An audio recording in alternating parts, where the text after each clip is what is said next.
everybody, this is Money Mom. Welcome back to the channel. It's Thursday, budgeting day. As you can tell, I'm standing. So I'm going to do kind of a different video.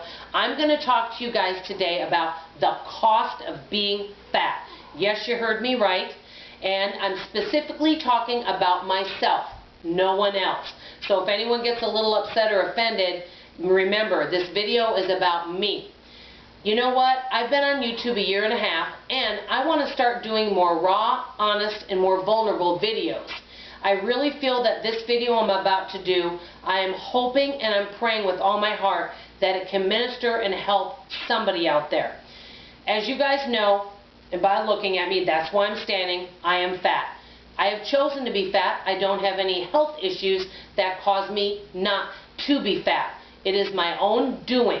I want to say that first and take responsibility for the choices that I've made. I will first say this. I'm 53. I'll be 54 in March. I have been up and down, as I call a yo-yo, in my weight since 8th grade. It started off small and then just up and down, all different sizes since then. I've been anywhere from 120 pounds to my heaviest as 305. I'm not exactly sure what my weight is now. It's right around 240 pounds right now, just a guesstimate. So, I'm going to talk to you about the 5 costs of being fat. Number 1, and we've spoken about this before, clothing. With being so many different sizes, size 3-4 to size 28, you can imagine the wardrobe somebody could have. Well, the problem is you lose all this weight and you're looking good. You keep it off for a year, a couple years, and then you slowly start gaining it back. What happens? You got to go spend money on new clothes, but you might have gotten rid of your thin clothes, or you might have gotten rid of your thin clothes that you can't get into. So you've got to go buy more when you decide to lose weight again. So you can imagine you can end up spending a lot of money on clothes and actually shoes, because your shoes actually won't fit you either, because your feet get fat as along with the rest of you, including your fingers and everything else on your body. So clothing can be an extraordinary cost. That's number 1. Number 2, and this is huge in my life, the waste of the money on all the diet products, diet books, diet schemes, diet programs, whatever you want to say. You start off good, you start off excited, you're motivated, you're inspired, you're getting results, you get bored. You start veering back into bad habits. Then you have leftover product left over of all the money that you've wasted on these products that could have been used to invest, save, use for anything else, upgrading your home. So all the money on the products, that's number 2. Number 3, and this is, not all these are monetary, bone health. Okay, so if you're really large, that means you've got a lot of weight on your bones. You've met people before that are really overweight that, oh, they need knee surgery, but the doctor wants them to lose weight first.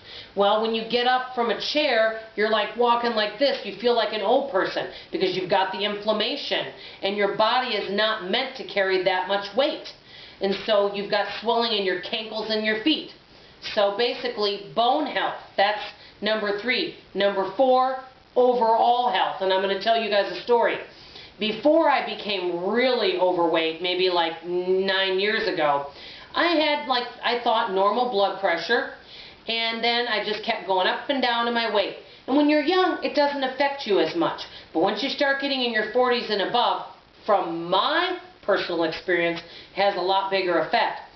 I went and I lost a bunch of weight, and I was looking pretty good for me. I was like a 14, but I didn't know I had high blood pressure, because even if you lose a lot of weight and you have health issues, some of those health issues may still be there. Just because you lose a bunch of weight, from my experience, doesn't mean all your health problems go away.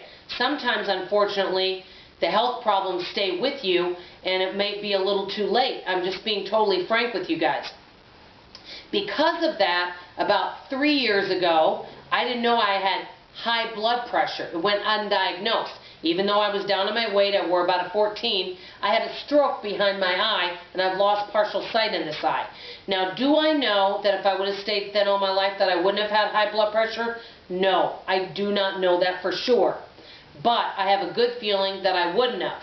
Because when you're yo-yoing, going up and down, it causes, wreaks havoc on the veins in your legs and all the inflammation and the swelling. It is really bad for you. At least it has been for me. So your health really takes damage from this. When I lost all this weight and I got down, I went from 305 to 175 and I wore 14. Not that I was thin, but I was really active. My blood pressure was good. I was doing good. Even my cholesterol was good. Then I started gaining weight. The last time I went to the doctor, she said, your cholesterol's high. So if my blood work comes back and I have high cholesterol, then I'm supposed to now go on cholesterol medicine in addition to my blood pressure pill. Why? Because I've decided to eat bad and stay fat. So that is the cost of being fat. Medication, you have to go to the doctor more co-pays, and all of that good stuff. So isn't that great news? No, not really. I'm talking about all of this stuff, and let me tell you why. Right now in America, and I don't know about the rest of the world, there's this big body positivity move. I 100% do not believe you should fat shame or bully anyone. You guys know me that have watched this channel. I love people. I do not care what race, religion, anything. I love everybody just the way they are.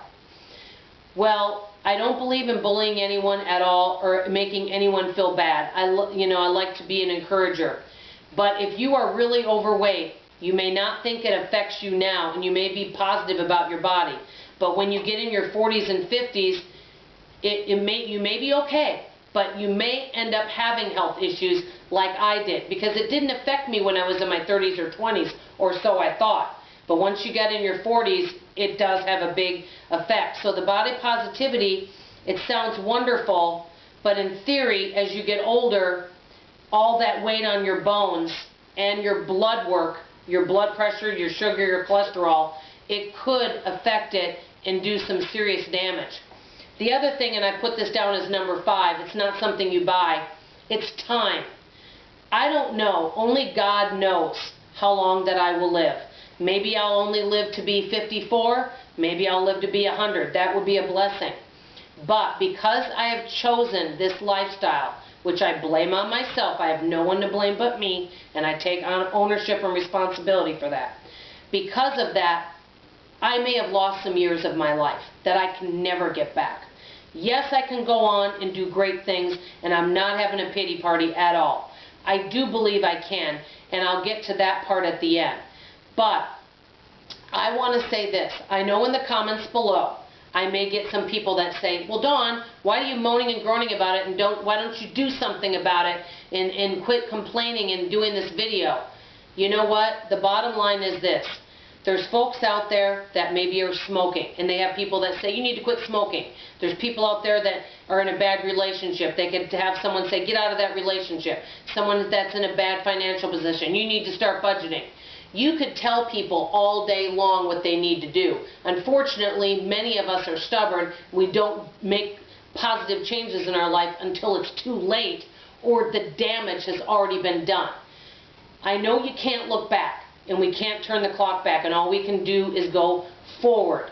I want you to know, no matter what you are going through today, whether it's a weight struggle, a financial struggle, anything, you can come to me, non-judgmental, that I love all of you unconditionally. I know some people feel uncomfortable with me saying I love you, but I don't care. I do love you. I just felt so strongly about doing this. I never ask you guys to subscribe. I never ask you to pass this video on to anyone, but I'm asking a favor today. If you know anyone, especially young people, that are struggling with their weight, it's a lot easier to get it off when you're in your 20s and 30s versus being menopausal and trying to get it off. So I really would encourage any of you, if you feel led that this would help someone, I would really appreciate that, because I felt so led in my heart to do this. March 1st, I'm going to be doing an update with you on my weight and what I have done about that situation since January 1st. I know many of you will be waiting to hear that video. I know this video was longer. I knew it was going to be, but I felt very strongly about this. Just remember, in my experience, the cost of being fat is I may have cost myself a lot of money. I may have cost myself irreversible damage to my health that I cannot get back. Like I said, I lost part of my eyesight because of it. I may have caused some real damage. All I can do is go forward and do the best I can with the rest of my life. And that's what I'll be talking about with you guys March 1st. Please let me know if this helps any of you and what you think about this video. This is Money Mom signing off, and as always, I love you.